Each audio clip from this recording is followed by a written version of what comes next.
मित्रों, आज हम बात करना चाहेंगे कि भाषा की ताकत कितनी होती है, बोली की ताकत कितनी होती है। बोली की बहुत बड़ी ताकत होती है।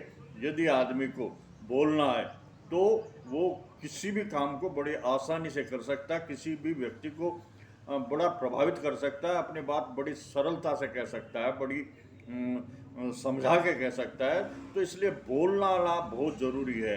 यानी किसी ने कहा कि जिसके पास भाषा का हथियार है उसके संबंध भी जोरदार होंगे और उसका आर्थिक भविष्य भी जोरदार होगा। इसलिए भाषा के हथियार को समझना ज़रूरी है ना।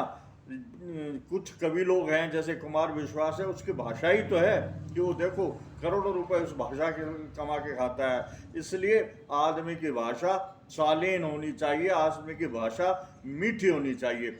आदमी की भाषा यदि जोरदार है, आदमी की भाषा में यदि मिठास है, आदमी की भाषा में यदि ताकत है, तो वो कुछ भी काम करेगा उसमें सफल हो जाएगा। और व्यापार में तो विशेषकर भाषा की ताकत काम करती है। तो इसलिए अपनी भाषा को मजबूत बनाइए, अपनी भाषा को शालीन बनाइए, अपनी भाषा को अच्छी बनाइए। भाषा को अच्छी बनाने के लिए आपको क्या क्या करना पड़ेगा कि अपने स्वभाव में और बोली में नम्रता होनी चाहिए, है ना। बोलते वक्त हड़बड़ाए नहीं, हड़बड़ाने से भी आदमी का जो है वो प्रभाव कम होता है। किसी भी बात को एक दफ़ा बोलने के बाद दोबारा दोहराने की ज़रूरत नहीं है। एक दफ़ा इतनी अच्छे तरीके से बोलो कि उसके समझ में आ जाए। कभी भी जातिगत और धार्मिक शब्दों का इस्तेमाल मत करो, धार्मिक टिप्पणी या जातिगत टिप्पणी मत करो, है ना। और बार बार जो दोहराने से बचिए। यही भाषा की ताकत है।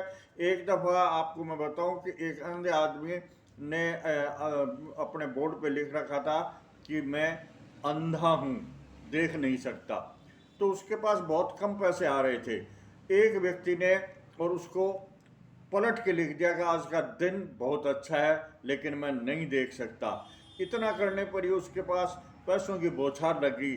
तो ये शब्दों की ताकत है, ये भाषा की ताकत है। तो इसलिए हमेशा आप भाषा शालीन और सुंदर रखिए, भाषा विनम्र रखिए, तेज मत बोलिए, है ना। ये सब यदि आप करेंगे तो आपकी भाषा में निखार आएगा, आपकी भाषा में सुधार आएगा और आपकी भाषा जो है ताकतवर हो जाएगी। इसी को कहते हैं शब्दों की ताकत, है ना। आज के वीडियो में बस इतना ही, फिर मिलेंगे किसी अन्य वीडियो में। तब तक के लिए नमस्कार। मेरा भी ये वीडियो अच्छा लगा तो कृपया लाइक और सब्सक्राइब करने का धन्यवाद।